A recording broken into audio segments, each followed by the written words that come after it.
up mga idol? For today's video pare, nakikita nyo ba yan? Pellet gun idol, pellet gun idol, pellet gun idol. Okay sige mga idol, parang ang tagal ko palang hindi nakapag-content ng pellet gun, no? Last year pa, kaya namimiss nyo na. Okay sige, tamang tama yan dahil may ipapakita ko sa inyo dito mga bagong unit natin. Kaya tara na, let's go! So guys, di ba meron na tayong Q1, Q7, Q9 at Q11 pare. Ngayon may bagong labas ng Q series. Ito yung kung tawagin nila ay Q5 pare. So laktaw-laktaw yung mga Q series no. Q1 tapos lalaktaw na sila, wala pang Q2, Q3 tsaka Q4. Ito na yung Q5 ngayon. So meron tayong dalawang kulay nito, isang black tsaka meron ding tan color. At meron din tayo ditong bago na C10A Plus pare. Ito Colt automatic caliber 6mm din nga pala to. Pero ang maganda rito, yung suppressor niya mas mahaba mga tol. At pangatlo mga tol, meron tayo ditong T10 pare, 1911 takedown version with lock slide feature pare. Okay sige, unboxan natin tong tatlo na to para makita na rin natin isa-isa mga tol. Okay sige, reviewin na natin yan. Paalala ko muna mga boss, BBs lang po ang gamit natin dito. Toy gun lang po yun. Ang gamit na bala, BBs. So meron tayong mga iba't ibang klase ng BBs. Meron tayong ordinary. Yung ordinary malalaman nyo agad yan dahil may guhit siya dito sa may gitna. Ito yung mga ordinary natin. At yung mga high grade BBs natin, katulad nitong 0.23 grams, itong 0.20 grams, at itong 0.12. Yung BBs niya pare, high grade na yan. Wala siyang bako-bako, no? Wala siyang guhit sa gitna. Makinis na makinis to mga boss. Ayan, kung mapapansin nyo, nakikita nyo naman, makinis na makinis yan. Paalala ko lang, mga BBs lang po, yung mga bala ng mga baril natin dito. Puro toy gun lang yan. So let's go, tara na. So ang kinagandahan dito sa T10 mga tol, yung box niya, meron ng manual sa likod, no? Nakaprint na sa likod yung mga dapat yung alalahanin pag ginamit nyo tong unit na to. So ang nabasa ko rito, kinagandahan nito, yung slide niya, pwedeng ma-disassemble. And then meron siyang beaver tail. Ayun nakikita nyo yun. Meron siyang beaver tail. Pero sa mga gas type lang kasi gumagana yan. Pero ang kinagandahan nito, sinamahan nila ng beaver tail, ang padagdag angas. So ang inclusion nitong unit na to, meron siyang pre, no? May extra siya na spring. Ang dami kasing nagtatanong sa akin kung saan daw nakakabili ng gantong spring. So ako kasi hindi ako nagbebenta ng mga spring. Wala tayong mga accessories. Wala tayong mga spare parts sa mga unit na binebenta natin. So itong T10, kinagandahan yan, may kasama na siyang spring. So hindi ka na maghahanap ng spring sa akin ngayon. May pre na siya na spring. So guys, merong color black nito. And then yung color nito para siyang coffee mate. Mukha siyang tan pero mas light. Pero halos two-tone siya dahil yung handle niya, kung mapapansin nyo, color black. So, ito yung lock niya. Safety lock para kung hindi nyo gagamitin, hindi yan makakasa. So, baba natin yan. And then, yung hammer niya, yan, nagagalaw yung hammer niya. Pwede nyong ibaba yan. Yung beaver tail na sinabi ko sa inyo, sa mga gas type kasi meron talaga nito. Pero ito kasi, sinamahan nila ng beaver tail dito sa pinaka-design. So, dagdag angas na rin. Dito sa may right side niya, meron siyang text dito na naka-engrave. Desert Warrior. And then dito sa may baba, Kimber, MFG, Yonkers, NY, USA, New York, USA. So dito naman sa kaliwa naman, meron ditong nakalagay na naka-engrave din, Kimber. Guys, full metal to guys ha. Sa mga nagtatanong kung anong weight nito, 550 grams pare, halos kalahating kilo na pare. Pag hinatak mo yung slide niyan, makikita mo yung barrel niya. Iba ang kulay. Kulay tanso mga tol. Yun din yung isa sa nagpaangas dito dahil yung barrel niya kadalasan kasi niyan, kung hindi color black, color silver. Yung sa kanya color tanso pare. Kung mapapansin nyo, may medyo basa-basa yan. Nilagyan ko siya ng silicone oil guys. Nga pala sa mga may full metal dyan, kailangan nyo rin syempre bumili ng silicone oil para mapanatili nyo yung quality ng putok ng baril nyo. And then yung unit nyo hindi agad-agad kalawangin. So yung material niya is metal alloy guys. Magazine capacity is 12 rounds. And then yung magazine niya pare metal din yan. Sa FPS, para sa mga nagtatanong ng FPS, 180 to 200 FPS nga pala to mga tol, no? Wala nga lang talaga akong pang test ng FPS ngayon, pero soon, bala kong bumili nun. And then yung length niya is 23 cm, yung weight niya is 550 grams. Next is yung C10A Plus natin dito mga boss. Ito, same ng unit sa K35DA Plus, pero magkaiba sila ng manufacturer, no? Kung mapapansin nyo, iba yung box ng K35DA Plus natin dito sa C10A Plus natin. And then, meron din silang pagkakaiba mga boss. So, tignan muna natin yung box niya. Kabilaan niya naka-printed yung C.10A Plus na picture nila dito. And then, meron silang manual dito sa may Gedli. So, malalaman nyo na lang din dito kung paano nyo gagamitin yung barrel. So, yung box ng C10A Plus natin dito, mas malaki siya ng konti sa K35DA. Siguro mga ganito, mga 1 inch. Kung mapapansin nyo, parang K35DA Plus talaga, di ba? Pero ang pinagkaiba niya sa K35, yung silencer niya or yung suppressor pare, mas mahaba kaysa doon sa K35DA Plus. Ito yung suppressor ng K35. Ito naman yung suppressor na itong C10A Plus. So kung mapapansin nyo, di hamak mas mahaba ng 1.5 inch dito sa K35DA Plus na suppressor kaysa dito sa C10A Plus. Pero parehas naman silang alloy material pare. Itong suppressor ng C10, alloy siya. Etong suppressor ng K35, alloy siya. And then kung pagbabasihan nyo yung bigat, solido yung silencer ng K35. Mas mabigat siya, ewan ko kung bakit. Mas maliit siya pero mas mabigat siya.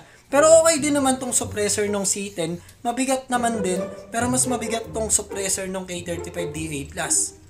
At sa mga naghahanap ng suppressor dyan, meron na tayo guys. Metal to, katulad to nung nasa K35DA Plus. At kung naghahanap ka rin ng plastic, meron din. Check nyo na lang nandiyan sa shop. Ito na, ilalagay ko na sa shop yan, no? Check nyo na, pare. Bilisan nyo, konti lang to. Sa picture naman to, guys, meron siyang lock. Pag hindi nyo gagamitin, pwede nyong i-lock para nga hindi natin maikasa. Pero wala siyang, auto lock, guys. So, katulad ng T10, wala siyang auto lock. Kahit maubusan siya ng bala, hindi siya mag-auto lock na ganyan. Pero ang kinagandahan na ito, naririnig nyo ba yan? Solidong-solido yung putok nito. Ramdam na ramdam mo yung yanig pag kinakasa mo. At pag clinic mo na yung trigger, pare. O, di ba? Solidong-solido talaga, mga idol. Yung hammer niya, nagalaw din dito. Yan. So, pag binabaan nyo yan, click nyo lang yung trigger para bumalik. So, ang dami kasi nagtatanong din talaga kung yung hammer nagalaw. Lahat ng mga full metal natin na may hammer, gumagalaw lahat yan, mga boss. Okay, check natin yung barrel. Oh, yung barrel niya is color silver, pero metal yan, mga tol. And then, itong part na to, yung silver part na yan, metal din yan mga tol. Ang hindi lang metal talaga sa mga full metal is yung loob din nila. Ang dami kasing nagtatanong kung metal daw ba yung loading nozzle. Yung loading nozzle, hindi pwedeng gawing metal yon. Kasi pag ginawa pa nilang full metal yung loading nozzle, hihina na yung FPS nito mga boss. Hindi na siya ganung alakas pag ginawa pang metal yung natin, no, loading nozzle. Isa din sa kinagandahan na itong C10 is yung pintura niya mga boss. Kung mapapansin nyo, solid din yung pintura nito, makapal. And then pwede kayo mag-add ng flashlight or laser kung gugustuhin nyo. May rail to pare. Suksukan ng mga accessories na gusto nyo ilagay. Gusto nyo, lagyan nyo to ng extra handle para magmukhang Armalite eh. Pero hindi pa ako nakakita ng ganun na handgun pare. And lastly guys, itong Q5 natin mga boss, ito yung pinakamaangas din talaga sa mga natin, no, hard plastic. Mga nagtatanong dyan kung mabigat yung mga Q series natin, hindi sila ganun kabigat, pero sakto na din dahil may bakal to sa loob. Pero yung material kasi nito, hard plastic siya mga boss. Kung mapapansin nyo, napaka-solid na itong Q5 mga boss. Pagdating dito sa may niya, no, sa design niya, ang ganda. Mukha siyang Q7, no? Para siyang may mga kaliskis ng isda rito sa may taas. And then dito naman sa may body niya mga tol, may mga extra design din siya na talagang hahangaan nyo. Sa handle, meron din siyang mga pa-wave-wave pa na ganyan, no? Mga pang modern na baril na yung labasan niya mga boss. Yung magazine niya is eto, malaki rin. At may auto-lock, lahat ng Q series may auto-lock mga boss. Parang Q1 yung feeling ko rito nung nahawakan ko. Para siyang upgraded na Q1. Pero yung unit niya is MNP, hindi siya Glock 17 mga boss. Sinearch ko sa Google kanina, meron siyang totoong barrel din talaga na replica to. At ito sinearch ko siya sa Google kanina at nakita ko napakaganda nung nito, no, yung mga totoong barrel din talaga, no. Ito kasi mga replica to mga boss ha. Uulitin ko, toy gun replica, bibis lang ang bala nito, hindi to totoong barrel mga boss. Kung makikita nyo yung logo niya rito, mukhang High Minds, no? Kung mapapansin nyo, parang High Minds clothing eh, no? Ang aangas. Tapos, meron din siya ditong no? May screw sa gilid. Pag may screw, pwede nyong alisin at siguro natatanggal din tong slide. Pero pag hindi naman advisable na alisin yung slide, lalo na sa mga Q-series, huwag nyo basta-basta baklasin, lalo na kung hindi nyo alam. Kasi baka hindi nyo mabalik ng maayos, hindi nyo na magamit yung unit. Kung magpapabaklas kayo, siguro doon sa may alam, no? At sa akin, kung magtatanong kayo, hindi po ako nagre-repair ng mga pellet gun natin dito. So, hanap kayo sa iba kung meron kayo makikita na nagre-repair ng mga ganitong klase ng baril, no? So, etong Q5 natin, mga boss, pag kinasa mo yan at alisin natin yung lock, ito yung sinasabi ko sa inyo, may auto lock yan, alisin natin, para siyang Q1 yung datingan niya. At yung putok, at saka yung ramdam mo yung lakas talaga ng spring niya, makunat na makunat, mga boss. So, shoutout nga pala sa target natin, the latest target. Hindi, binili ko lang yung box yan. Kumain ako ng pizza nung nakaraan. So, ito yung target natin. Box yan, mga tol. Subukan natin yung Kimber natin dito. So, let's go. Isang kasa, tutok, baon, isang kasa, tutok, doon sa pasta. Ayun, di tinamaan yung pasta. Isang kasa, tutok, boom, lahat natagos, mga boss. Kung mapapansin nyo, makapal yan, mga boss. Yung box na mamaya, papakita ko sa inyo. So, ayan, natagos lahat, mga boss. Mga boss, wala pang ni isang bala na tumalbog. So, pag ganyan, pag nag-lock na, mga boss, isa na lang yung bala sa loob niyan. So, hindi pa rin safe yan. May bala pa rin sa loob yan. So, ibaba nyo lang to, yung safety lock na yan. So, eto na yung last fire niyan. So, ayan, natagos pa rin. Para mapatunayan ko sa inyo na yun na yung last fire niya. So, ayan, nag-lock ulit. Tutok mo, wala nang bala, mga boss. Eto, without suppressor muna, guys. Subukan na natin. Okay, isang kasa. Saan natin tututok? Sa ESP 2021. Okay, sige. Oops, tumalbog yung isa, mga boss. Matigas yung part na yun. Ayan, tumagos ulit. Tumagos ulit. Tumagos ulit.